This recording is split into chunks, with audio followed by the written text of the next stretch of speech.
Hi, this is Rick Girard with the Higher Power Radio Show. I'm here with my guest today, Bart Gragg. Bart is the author of the book, They're Managers, Now What?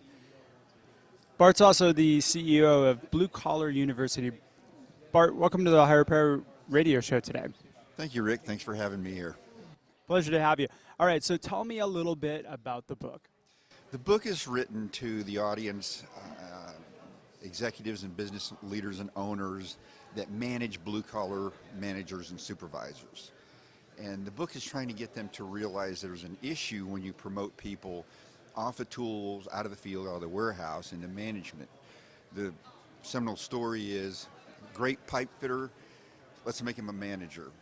How does that work? And they just thrust them into that with absolutely no training. Right. That's so typical. But that happens across the board. So how is this different for blue collar as opposed to white collar? Well, one of the things I point out in there is that when you move, first let's define what blue collar is.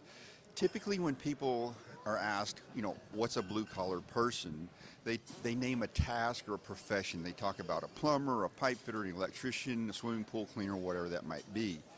They're defining them by their task. What I've come to realize is that a blue collar person primarily works with tools and objects. And now when you're shifting them into management, you're asking them to work with people and data.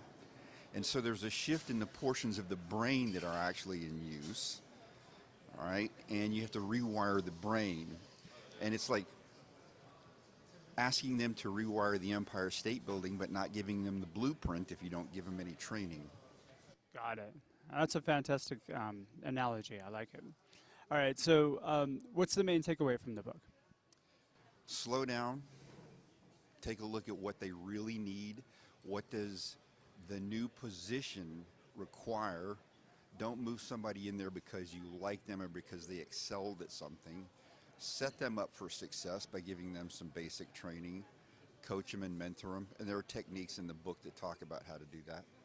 So what do you think is the number one reason or number one place to start if you have a really high performing employee and you want to promote them?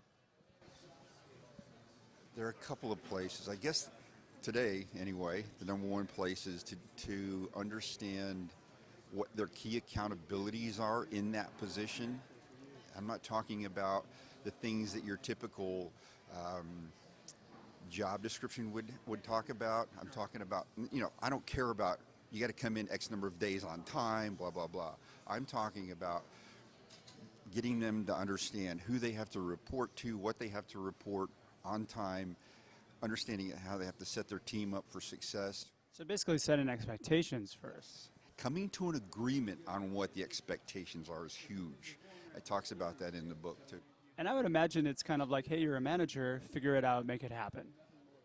You hear the stories all the time. They brought me in, they gave me this computer, they gave me this 4-inch thick ring binder, here's my phone number, here's the broom closet. That's what happened to me. Yeah, you're off and running, and that's what people think is, how you promote somebody. But the problem is you promoted somebody because either they were an excellent employee where they were, or they liked them. Not the way to promote somebody. All right, Bart. So just to wind up, I'm sure people are interested in your book. When's it coming out, and how do they find it?